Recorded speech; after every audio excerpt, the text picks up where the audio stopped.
안녕하세요. 최근에 남자 때문에 심란했던 40대 여성입니다.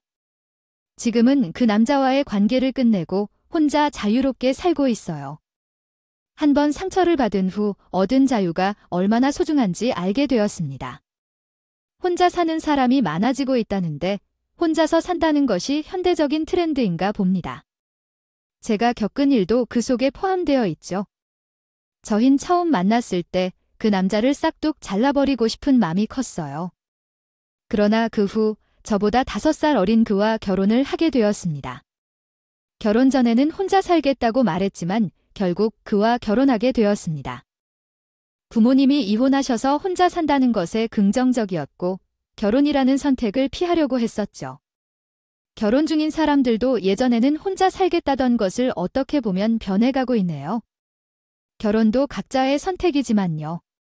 대부분 결혼을 하고 싱글이 몇 명 안 남은 38살이 되니 저도 왠지 불안한 마음이 들더군요.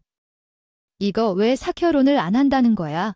네가 뭐가 모자라 다른 애들 다 시집가서 잘 사는데. 너도 가서 남편 그늘 안에서 편하게 살면 좀 좋아. 남편 그 늘이면 다 편히.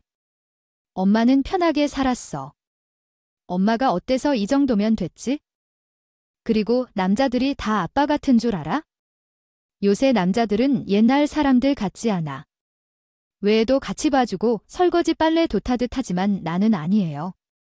그렇게 결혼이 좋으면 엄마가 한 번 더 하던가 지집에 가 못하는 말이 없어.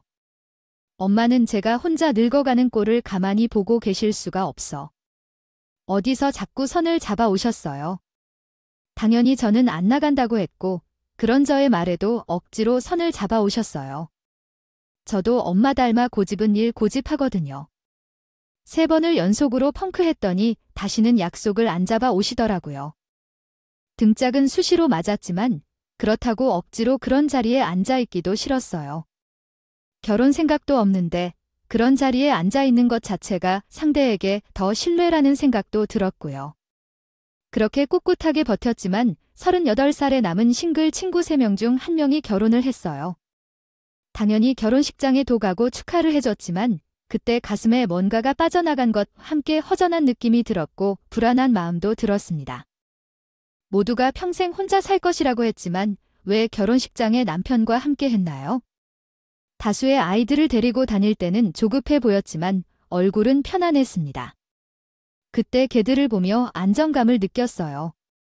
몸은 바쁘지만 마음은 평온한 것을 보니 차이를 느꼈습니다. 그 후 어떻게 행동해야 할지 고민하게 되었습니다.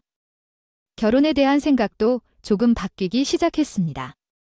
마음이 흔들릴 때 문제의 남자를 만나게 되었습니다. 만나지 않았다면 더 좋았을 것 같아요. 처음 만난 곳은 친구들과의 모임이었고 그 사람은 정말 재밌었어요. 연중 후회 부안복 이 결혼 대 고 변식. 기분이 좋아서 술이 더 잘 넘어가고 즐겁게 노는 중이었을 때 그 사람이 저한테 연락처를 물어봤어요. 놀고 있던 눈에서 전화번호를 말해달라며 내 번호 어떻게 알아? 라고 물으니 누나한테 연락하려고 그래요. 라며 웃으며 밥을 사줄래라고 물어보았습니다. 저의 무기삼아 연락처를 요구하는 그 모습이 귀여웠어요. 친구들은 결혼해서 노는 시간도 없는데 그 사람과 함께 시간을 보내볼까 생각해서 연락처를 주고받았죠. 그 다음 날부터는 그 사람이 나에게 열정적으로 연락하기 시작했어요. 같이 저녁을 먹거나 여가 시간에 차를 마시거나 영화를 같이 보았어요. 그렇게 자주 만나다 보니 우리 사이가 가까워졌어요. 약 3개월이 지난 어느 날 그 사람이 나에게 사귀자고 했어요. 저보다 5살 어리고 처음에는 나이차 때문에 조금 당황스럽기도 했어요. 나이차를 생각하면서 호감은 있지만 사귀기에는 부담스러웠어요. 너랑 나 몇 살 차이 나는 거 알아? 라고 물으면서 그 사람은 내가 너보다 어릴 뿐 그게 왜 중요하냐 라며 상관없다며 계속해서 다가오기 시작했어요. 처음부터 누나가 아니라 여자로 보았지라도 함께 사귀겠다며 계속해서 밀기 시작했어요. 그 모습에 은근히 마음이 끌렸죠. 저는 계속해서 스마트폰을 보고 있던 그가 오늘부터 우리의 연인이 되었다고 말했습니다. 그가 내게 밀어붙였고 그 순간 나는 그의 매료력에 휩쓸렸습니다. 그 사람은 나이는 내보다 어리지만 성향은 강한 편이었어요. 그래서 대부분의 결정은 그가 내게 드리는 것들이었죠.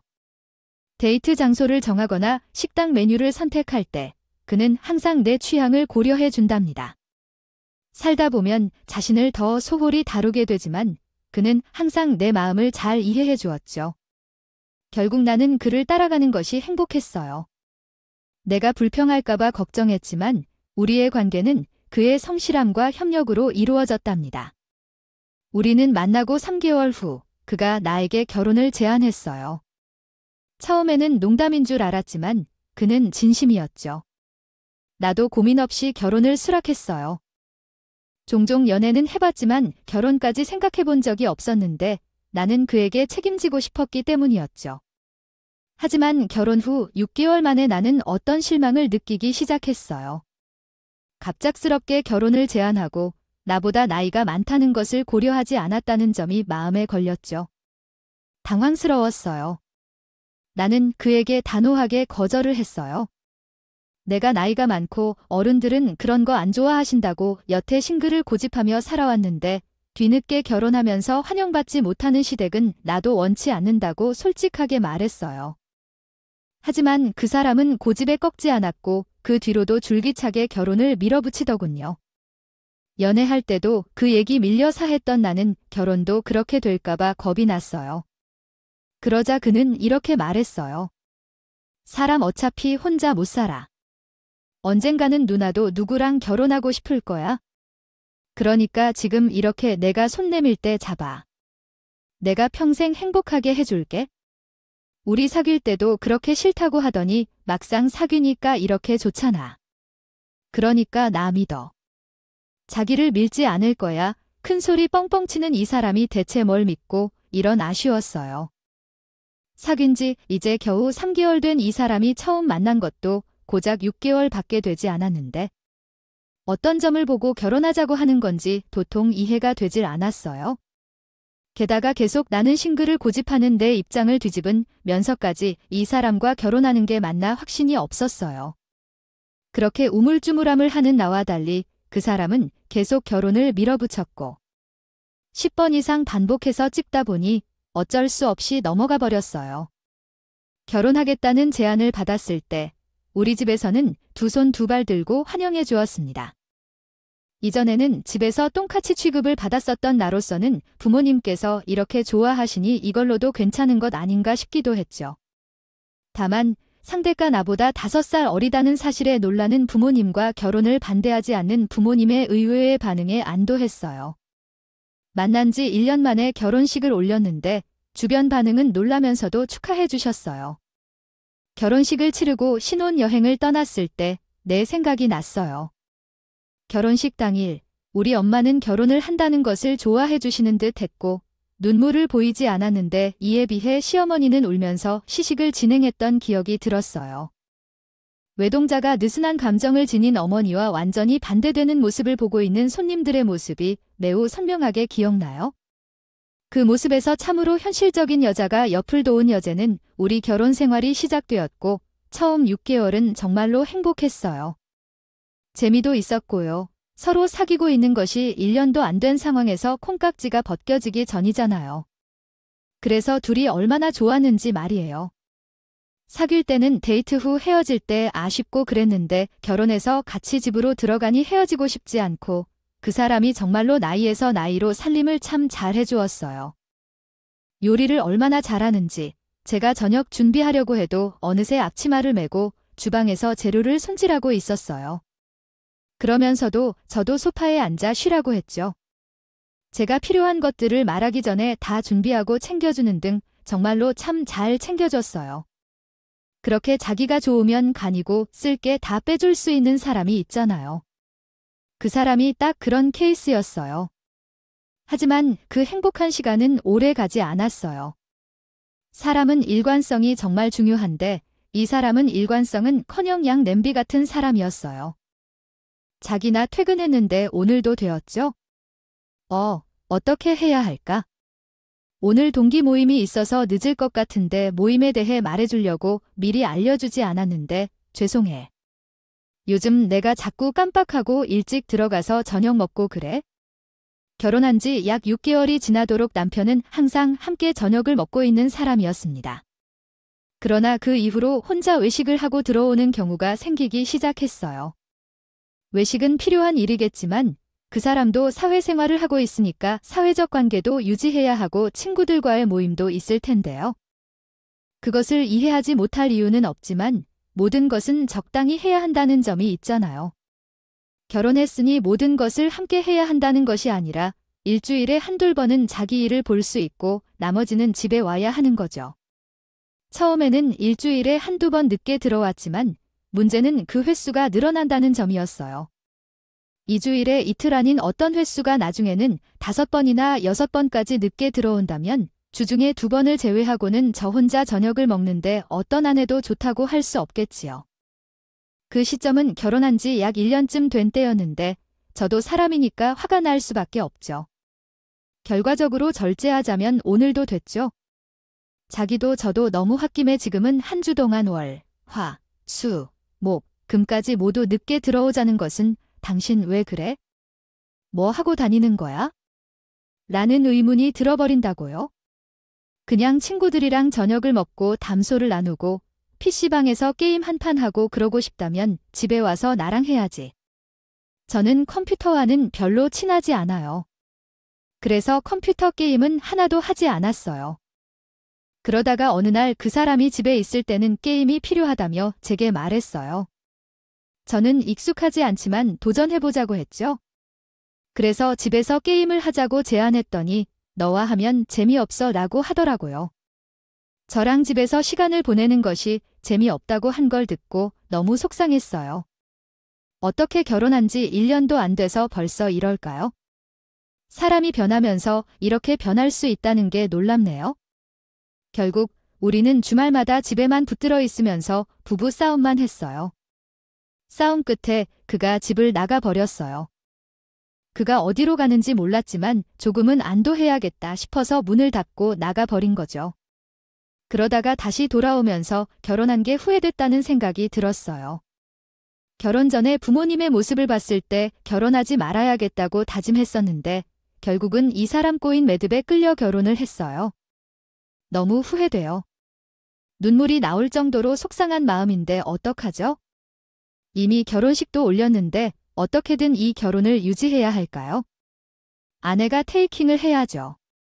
그래서 남편의 마음을 얻을 방법이 뭐가 있을지 고민하다가 아이를 낳아야겠다는 생각이 들었어요. 결혼했으니까 자식을 낳는 건 당연한 일이고 우리 둘 사이가 심심해졌다면 아이를 낳아서 관계를 다시 이어나가야겠다고 생각했어요. 우리도 이제 결혼한 지 1년 됐는데 아이를 낳지 않으면 안 될 것 같아서 말이죠.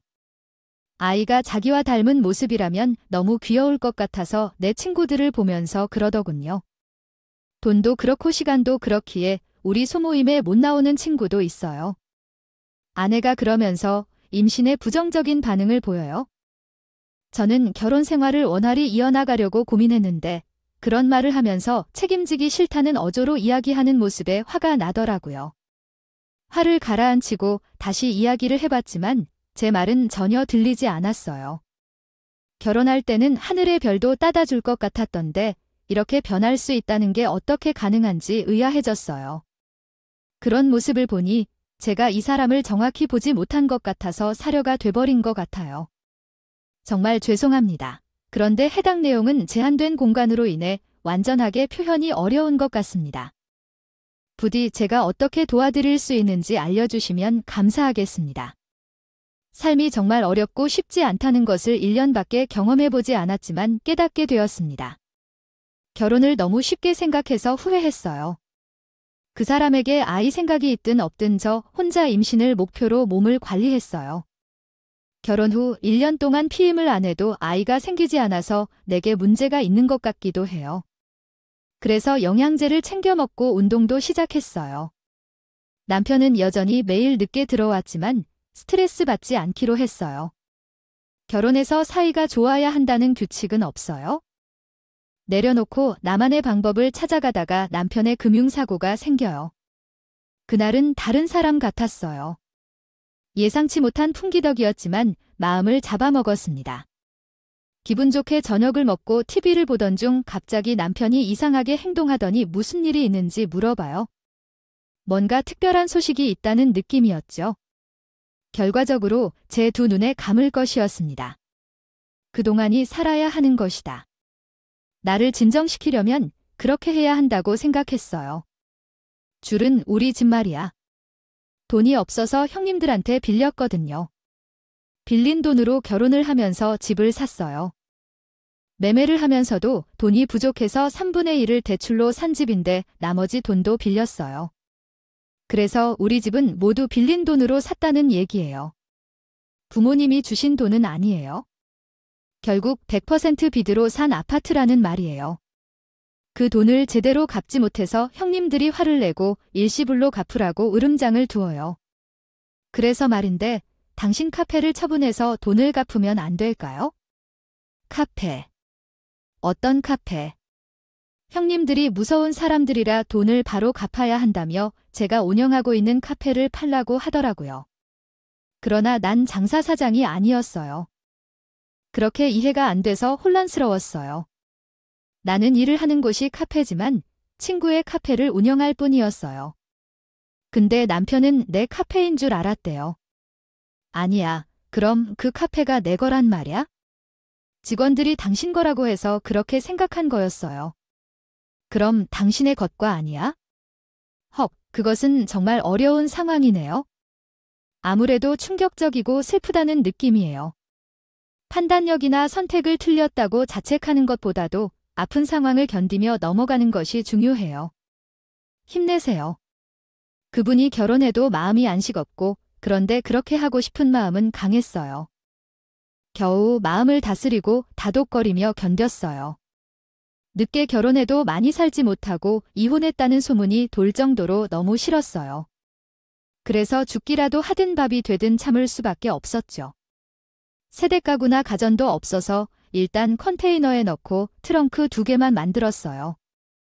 시아버지, 시어머니가 놀라서 꽉 다붙어 계셨어요. 얘기도 못하셔서 어리둥절했죠. 그분도 아마 할 말이 없어서 트렁크를 들고 나가셨어요. 현수가 다 해결할 거란 생각에 우린 그냥 그렇게 생각했죠. 누가 예상했겠어요. 어차피 된 일이니까 일단 평생이라도 카츠 해보자 싶었어요. 아니에요. 아직 젊은데 산속에 거미줄에 걸리면 어떡하죠. 당연히 위로하시려고 하는 거겠지만 그 말도 기분이 나아지지 않았어요. 가장 큰 문제는 남편의 태도였어요. 이미 있었던 일에 사과하고 다시 열심히 살려고 하면 나도 힘을 낼 수 있었는데 시댁으로 이사한 첫날만큼은 나 혼자 시댁에 남겨두고 나간 게 도대체 무슨 의도야 싶었어요. 내가 왜 여기 있어야 하는 건지 헷갈렸어요. 당분간 분위기를 지켜보고 앞으로 어떻게 살 건지 진지하게 얘기해봐야겠어요. 저는 봐야겠다고 생각하고 있는데 큰 문제가 생겼어요. 그 어떻게나 기다리고 있던 임신이 마침 그때 되어버렸어요. 이상한 기분이라서 병원에 갔더니 이미 임신했다는 소식을 듣고 놀랐어요. 집을 팔고 이사를 하느라 정신없이 바빴는데 임신했다는 걸 도통 몰랐던 거예요. 병원에서 아이의 심장 소리를 듣자 눈물이 줄줄 나왔어요. 남편도 없이 홀로 그 소리를 듣고 있는 내 모습이 너무 외롭게 느껴지더라고요. 차고가 아니야 어머니 집으로 가자고 했죠. 어린 시절 생각이 많이 나서 눈물이 뚝뚝 흘렀어요. 친정 엄마에게서 받은 저녁말은 너무나 따뜻해서 마음이 편했어요. 어서 오세요 파자야겠다고 생각했으면 아이고 우리 설아가 어른이 되겠어요. 함께 어느 곳으로 가든 오늘 저녁 너무 맛있게 먹었어요. 엄마의 따뜻한 손길이 정말 필요했어요. 젊어 보이는 사람이 다시 눈물을 흘리며 엄마와 오랫동안 울었지만 결국 시댁으로 가기로 결심했습니다. 같이 계속 살지 말지 고민한 남편이지만 아이를 가진 아빠라는 생각에 결국은 내 남편이라고 마음을 다잡았어요. 언제 집에 돌아올지 모르겠지만 함께 작은 축제라도 지어보자는 생각에 케이크 하나를 샀고 집으로 돌아왔어요. 부모님께 임신 사실을 알리니 잘 됐다고 칭찬해 주셨지만 이상한 느낌이 드는 억지로 웃으신 모습이 보였어요. 임신을 권하는 억지로 웃으며 하는 모습에서 걱정스러워 보이셨죠. 씁쓸한 마음을 감추지 못하고 방에서 그를 기다렸어요. 오늘은 일찍 와달라는 문자까지 보냈지만 밤 11시가 넘어서도 집에 돌아오지 않았어요. 기다리다가 결국 혼자서 잠들었는데 갑자기 기분이 이상해져서 눈을 떴더니 익숙한 천장이 아니라 한 쌍의 눈이 나를 쳐다보고 있었어요. 깨어나니 너무 놀라서 비명을 지르고 다시 한번 봤더니 그 눈은 시어머님이었어요. 시어머님이 저를 쳐다보며 검지손가락으로 나를 가리키시더니 울렁거리는 걸음으로 방을 나가셨어요. 깜짝 놀랐지만 바로 일어나서 방문을 잠궈버렸어요. 전 등을 켰습니다. 가슴이 두근거리고 심장이 멈출 것 같았어요. 급하게 남편에게 전화를 걸었지만 인간은 어째서 도움이 안 되는지 전화를 받지 않았어요. 몇 번이나 전화를 걸었지만 음성 안내만 넘어가는 전화를 원망하며 뜬 눈으로 그 밤을 지샌 것 같아요. 아침이 밝아서 잠깐 쪽박을 찾았어요. 완전히 낮아지고 나서야 주방에서 그릇소리가 들렸고 잠시 후 시아버지와 이야기를 나누는 시어머니 소리가 들렸어요. 조심히 나가서 시어머니에게 여쭤보았어요. 어머니, 어제 제 방 안 외가 오셨어요? 응, 그래. 언제 온 거야? 시어머니는 전혀 알 수 없다는 표정을 지었고 아버지도 어젯밤 일에 대해서는 모르는 것 같았어요. 이분의 반응에 어이가 없었어요. 마치 꿈을 꾼 것 같은 기분이 들었지만 제 핸드폰에 남편에게 건전화 목록이 그대로여서 꿈이 아니었음을 알았기에 어리둥절해졌어요. 전날 남편은 외박을 하고 있었고 저는 밖에서 그를 만난 후 간밤에 있었던 일을 얘기했어요. 남편은 제 말을 믿지 않았어요. 정말 억울한 상황이었습니다. 사실 저는 시어머니 메모 아만다의 시계 문제에서 억울했어요. 결국 그 문제는 해결되었지만 중요한 주제인 임신에 대해 얘기하기로 했어요. 그런데 박설아가 너무 과격한 말투로 저를 괴롭혔어요. 결국 그녀는 맘대로 지나가 버렸는데 이런 행동을 왜 해야 하는지 이해할 수 없었어요. 혹시 결혼이 그런 의미가 없었다면 왜 시작했는지 궁금해졌어요. 혼자 남겨진 저는 눈물을 흘렸고 마음이 너무 답답해서 친한 친구에게 이야기했어요. 친구는 이혼하고 아이까지 없애라고 했는데 이 말을 듣기 싫어했어요. 결국 친구와는 이별하고 집으로 돌아왔는데 시어머니가 화난 표정으로 저를 기다리고 있었어요. 아침에도 이상한 소리를 듣고 현수에게도 이야기했니라고 소리쳤어요. 정말 지친 하루였어요. 뒤집어 씌우고 그러니 나 참 이미 몸과 마음이 지친 저는 더 이상 다툴 힘도 없었어요. 제가 잘못 알았나 봐요. 죄송해요. 이만 들어가 보겠습니다. 저는 곧장 방으로 향했고 방문을 여는 제 뒤통수를 향해 시어머님의 말이 꽂혔어요. 해초에 나이 많다고 했을 때 판대 썼어야 했어. 현수가. 그렇게 사람 좋다고 해서 마음에 안 들어도 허락했더니 기만 세 가지고처럼 캐치찰난 척만하니 현수가 마음이 편하겠냔 말이지. 탄수일이 안 된 것도 다 이유가 있어. 저 들으라는 듯이 아는 말을 들으며 속이 뒤집어졌어요. 당장 이곳이 어머님과 한바탕 뜨고 집을 나갔고 싶었지만 하루가 너무 힘들었던 저는 걸을 힘도 없었죠. 저는 방문에 걸어 잠그고 곧장 침대로 들어가 누웠어요. 아랫배가 살살 아픈 게 뱃속의 아이가 걱정이었지만 아이를 어루만지듯 손으로 배를 문지르며 잠을 청해준 곧바로 저는 잠이 들었어요. 잠결에 문고리 소리가 들려서 잠이 깬 저는 시계를 보니 새벽 3시 더군요. 방문을 잠그고 잠들었던 게 떠오름과 동시에 다시 문을 돌리는 소리가 났어요. 다행히 잠긴 상태가 문이 열리지 않았고 몇 번 더 소리가 들린 구 잠잠해지더군요. 등골에 소름이 쫙 돌았어요. 그 밤에 방문을 열려고 했던 사람은 시어머니의 거라 믿어 의심치 않았죠. 그 밤도 깊이 잠들지 못하고 잠을 설친 저는 이튿날 시어멜님을 살폈어요. 혼자 남겨진 저는 눈물을 흘렸고 마음이 너무 답답해서 친한 친구에게 이야기했어요. 친구는 이혼하고 아이까지 없애라고 했는데 이 말을 듣기 싫어했어요. 결국 친구와는 이별하고 집으로 돌아왔는데 시어머니가 화난 표정으로 저를 기다리고 있었어요. 아침에도 이상한 소리를 듣고 현수에게도 이야기했니라고 소리쳤어요. 정말 지친 하루였어요. 어젯밤에 있었던 일에 대해 전혀 몰랐던 표정으로 없기에 아무 말도 하지 않았죠. 도저히 여기에 머물러 있을 수가 없다 생각했어요. 아이를 혼자 키우더라도 남편과는 여기까지 이어진 인연이 아쉬웠어요. 여전히 밖으로 나가 자기도 자신이 유부남이라는 것도 잊은 채 살고 있는 남편이란 인간과 마지막으로 얼굴을 볼 생각으로 하루를 시골집에서 보내기로 결정했어요. 그래서 그날도 남편을 기다렸지만 결국 그 인간은 집에 들어오지 않았어요. 나는 모든 것을 내려놓고 시골집에서의 마지막 밤을 보내기로 했어요. 물론 문을 잠그고 잤지만 그 밤에도 언젠가는 문이 열리는 소리가 들렸고 그 소리에 잠에서 깨어났어요. 몇 번이나 그러다 말겠지 했지만 이번에는 방문이 툭 열렸어요. 놀라 뛰어올라서 세수를 하던 시어머님이 나타났어요. 나를 찾아 순찰하던 시어머님은 제 화장대에 가서 멈춰섰어요. 서랍을 여닫는 소리와 화장품 봉투 거리는 소리가 들리던 중 시어머님은 방에서 나갔어요. 나와 거실 불이 다 꺼졌고 나와 공간을 나누고 있던 문이 열렸어요. 놀란 나는 시어머님을 붙잡고 돌리는데 그녀는 제 화장품을 가득 발라뒀어요. 화장을 한 모습이 눈에 들어왔어요. 그리고 제 속옷을 옷 위에 걸치고 있는 시어머니는 저와 눈이 마주치자 15번을 쓰시는 거죠. 소름이 돋아서요. 더는 너무 무서워서 뒷걸음질을 쳤어요. 수영원님이 저를 향해 천천히 걸어오셨어요. 너무 놀란 저는 비명을 질렀어요. 그 소리에 안방에서 아버지가 나오시면서 상황을 보시고는 시어머니를 급히 부르셨어요. 그러면서 시어머니는 정신을 차리셨다. 그 길로 저는 방에 들어가 외투와 가방을 들고 집을 나왔어요. 그 후에 거리로 나가 택시를 불러 친정으로 갔습니다. 밤중에 나타난 딸이 울며 불며 정신을 못 차리고 있으니 친정 부모님은 난리가 났어요. 아무리 해도 제가 진정이 안 되니 응급실로 저를 데려가셨고 그날 저는 아이를 잃고 말았어요. 그렇게 소중한 내 아이가 결국 버텨내지 못하고 떠나버렸어요. 그 일이 있고 한동안 집을 나오지 못했어요. 정신적 충격이 너무나 컸던 탓에 저는 살아가 의욕을 모두 잃은 채 숨만 쉬고 있었어요.